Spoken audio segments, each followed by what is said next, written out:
Hello, sir. Hello. Kumusta na po? Ayos lang, ayos lang. Balita ko, user kayo ng MX3. Oo, actually, matagal na kaming uminom nito kahit sa Dubai pa kami, sa Middle East. Kumusta, sir, yung pagiging engineer mo rito sa Glasgow?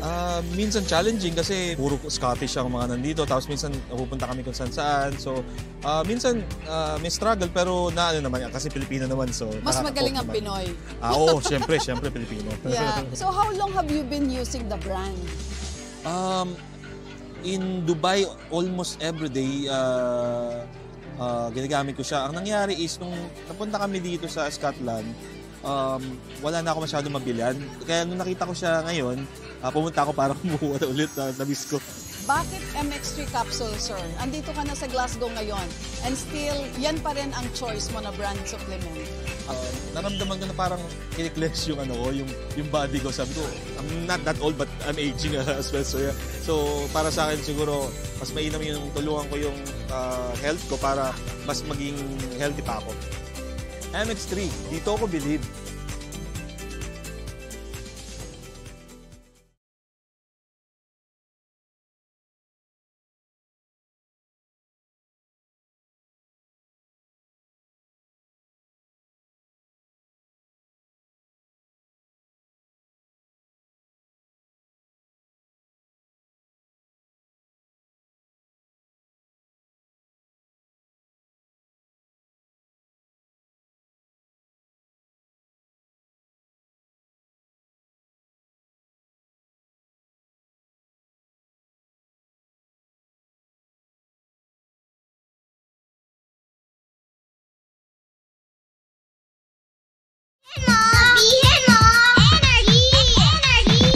Tayo'y makinig sa drama ni Jimbo at Sheena.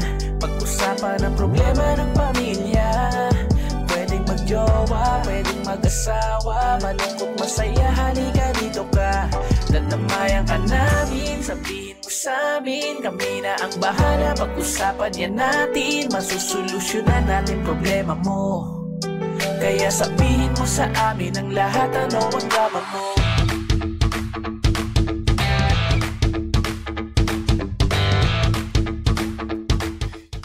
Same pero iba! We are number 106.7 Energy FM. Bangga! Huwag mo sabihing radyo, sabihin mo! Ang bilis mo na partner, ganyan talaga kapag nakapagmerienda na. Ay, nakapagmerienda na ba kayo? Sana nakapagmerienda kayo, ha? Sana nalunok nyo lahat. Ang sarap ng aming merienda kasi dahil nagluto ang aming nanay Nix. Yes, the na best talaga. Pansit Canton. Alam mo yung gusto ko kasi sa Pansit Canton, yung hindi malabsak. Yes. Actually, marunong na si DJ Nix ngayon, ha? Ang sarap. Na magluto ngayon. Dati kasi malabsak, eh. Oo, magaling siya magluto. Hindi Yes. siya yung sobrang... Nandito si Mayor, ha? Taray. Ay, taray.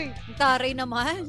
Grabe naman yung mga aura ni Mayor. Kaya nga, ibang level ka na ngayon, ha? Si Tita, hindi na ngayon. Ang tawag na natin ay Madam Cora. Kaya nga, ay, si Madam Cora. Madam Dami. Taray naman. Bye. Bye-bye. Nakikot naman dyan. Ay, nag-twerk pa nga. Ayan, alam mo. Pang syala naman nila. Grabe.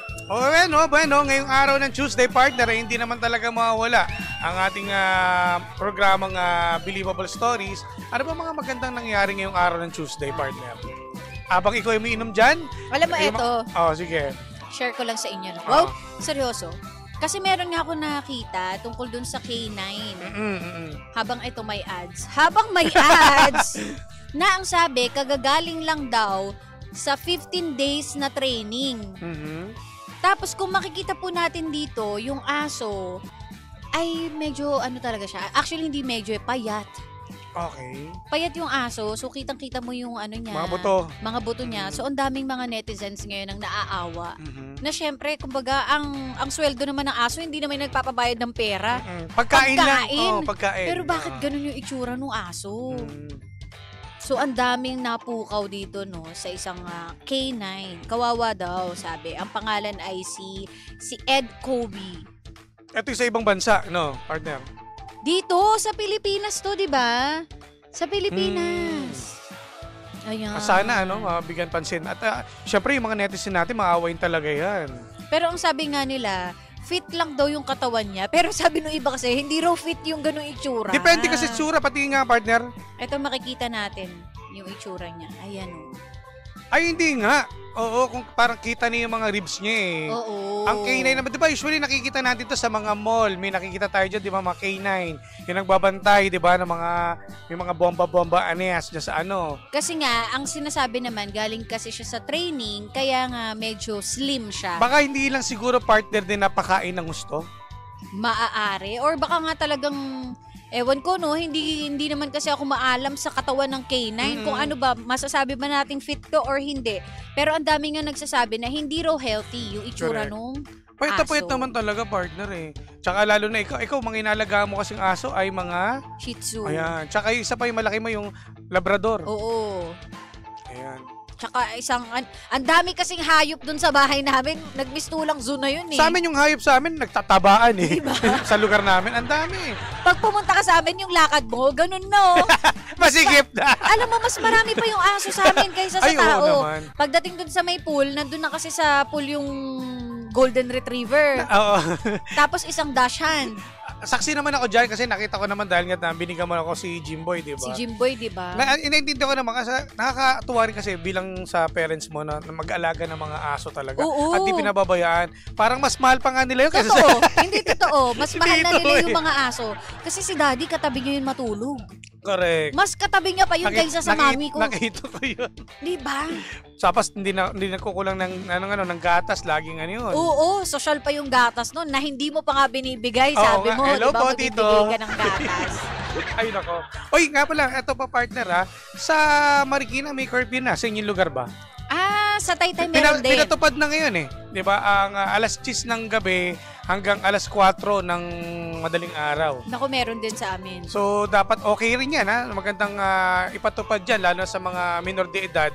At bukod pa dito, partner, yung mga barangay tanod natin, ay kakaiba ngayon. Ano ang meron? Mas sila ngayon, aktibo ngayon. At isa na rin sa mga barangay tanod dito sa may bandang SSS. Sa Marikina po ito ha, na nakahuli ng isang akit bahay gang. Ay, seryoso? At maganda rin at syempre, buwis boy rin to, partner. Hindi mo rin alam yung mga ganyang mga modus. Mga mamaya, may mga kasama at marami. Ayun, at nagsugpo naman nila, naayos naman eh. Yan ang problema ngayon, partner, no? Dahil nga yung magagaling rin ng mga nanggagancho, napapasok na rin nila yung mga kung ano-anong apps. Yes. So, syempre, partner, isa rin sana mong problema. Yung mga legal na app talaga mismo, napapahama. Correct. Tsaka nakikita information eh. Yun nga. Nalalaman yung kung anong buhay mo, kung anong meron ka sa inyo. Totoo. Ang trabaho. Wala. Alam mo, isa sa naiisip ko nga pasalamat pa rin tayo sa mga tambay. Oo nga, ang tambay ay Para nagsisilbi silang security guard na nakakatulong at the same time, pero hindi naman namin nila lahat may iba kasi lahat dyan, lasinggero naman talaga at maingay sa kalsada, di ba? Sa barangay, di ba? Pero may ibang mga tambay lang doon na tamang food trip lang, kumakain lang doon at nakakahuli ng mga magnanakaw. Ang dami dyan. Ang daming Nakikita magnanakaw kami. ngayon. Hindi ko alam kung paanong lakas ng loob nyo kinukuha yan. Di ba? Na ang dami na nga yung CCTV pero nakakalusot pa rin yung mga magnanakaw. Alam yung galawan. Kaya ganon. Kaya mas maganda pa rin talaga na mayroong mga matatanda na nasa labas pa rin. O bukod sa mga barangay tanod, mga tambay na medyo superhero datingan. Totoo. Oo. Sa inyo ba lugar meron ganyan? Marami pa din. Pero dun sa tinitira namin ngayon si Johnny, wala, tahimik kasi dun May guard naman. Napakayaman nyo naman kasi Hindi, party wala kasi may guardhouse kayo. Walang lumalabas. Ang nakakatakot dun, mga aso. Ay, oo nga, dami nga. Oo. Ayan, isa pa yan sa concern ng mga tao ngayon. Yung mga aso na nakakalabas. Diba? Siyempre, maaawa ka nga naman kung ikukulong natin yung mga aso. So, sana maging responsible pet owners po tayo. Yes, oo. Kasi siyempre, pag nakakagat po yung aso or na-tsempo natin, nagkaroon ng rabies yan, nangagat, nagwala, paano na? Bukod sa mga aso, pati mga pusa rin. Isa rin yan. Isa rin yan. Nagkalat ngayon ng mga pusa. Tapos yung iba pa, hindi naman magpapa-inject. Kasi kalmot lang naman yan. Okay lang naman yan. Malayo ito sa bituka. Oo. Tapos bilang ka ng ilang araw, namatay ka. Correct. Mag-ingat po tayo dahil hindi rin. Kasi mga sa labas yan eh. Nandiyan yung mga pwede kang magkasakit talaga at di ba yung mga aso rin na napupulot din natin. May kilala ko niyan eh. Shoutout kay Angel kasi nagpupulot siya ng mga pusa, yung mga sa labas. Inaalagaan niya. Pero ano naman siya? Pinapa-inject niya. Dinadala niya naman sa sa veterinaryo. Oo, yun ang maganda. Pa-check po muna natin. Isa pang problema rin, partner, no? Leptospirosis. Nabalitaan mo ba yung nangyari dun sa isang binatilyo nga ba, if I'm not mistaken, no? Na naghahanap ng kanyang tatay. Tapos ang nangyari, sa kakahanap niya dun sa tatay niya kasi nga nagbaha ayun, natamaan siya ng leptospirosis. Namatay. Diba? So, yun ang inaano rin natin. Mag-iingat tayo. Kapag kunwari, di ba, ang sinabi ng mga doktor, meron tayong pwedeng inumin doxycycline na antibiotic. Yes, pero kailangan, kumonsulta ka pa rin sa doktor. Pero wag nyo na pong i-risk. Once na sumugod kayo sa baha, konsulta na kagad sa doktor. Tandaan nyo, hindi po nakakaligtas ng buhay na hindi yan. Yung kakilala ko nga, Hindi buhay yan pa ngayon O, diba? Malayo yan sa bituka. Ganyan. Ay, nako, mabuti nang maging maarte ka. At least buhay ka. Kaysa sa palaran nyo yan. Yung iniinda, no? Hindi, tsaka iba, lalakas nga. May sugat pa nga yung pa Tapos diba? lulusong sa bahay. Ilan na yung napanood ko, lalo na yung mga nakakagat ng aso, partner.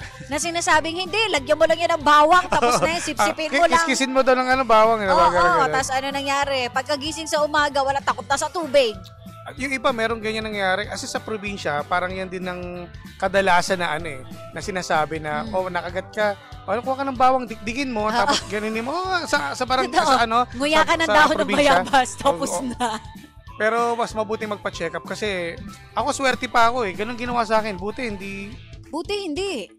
Hindi dumiretso. Oo nga, natakot din ako nun Pero yun din kasi kadalasan ng mga solusyon ng mga ating mga lolo't lola sa probinsya. Pagpa-check up kayo Pa-check up tayo mga pangga, no? Lalo na, ewan ko, nakakapraning din talaga na ultimo yung mga kumakain nga ng meat na hindi mo alam na infected pala, di ba? So, paano na? Ano na lang po ang gagawin natin? Lahat na lang may problema. Lahat na lang tayo ay dapat matulog na lang. Huwag na diba? Nasa loob ka lang ng bahay, nagkandamatay kayong lahat, no? Pero yun, nakakabilib yung mga tao na nagpapakalat pa rin ng tamang impormasyon. Yes. Tama. At nakakabilib din lalo na sa mga panggari natin, partner, yung handang tumulong sa kapwa, no? At gawin ng trabaho. Tama. Bilang, kanina pag-usapan natin, bilang barangay tanod, kapulisan, lalo na may curfew na ngayon. Correct. Sana ipagpatuloy natin yung mga ganyan. Hindi yung matapos lang tong kunwari may season lang na, uso kasi yung rabies, uso yung baha, uso yung mga... So next wala na. Susunod, wala na, petics na naman. Ay, hindi, safe na ngayon, wala na nababalita Ay, hindi, tuloy-tuloy to, friend. Correct. Mag-ingat tayo, ha? So, yun lang. At tingnan natin, parte baka sa ating Facebook Live.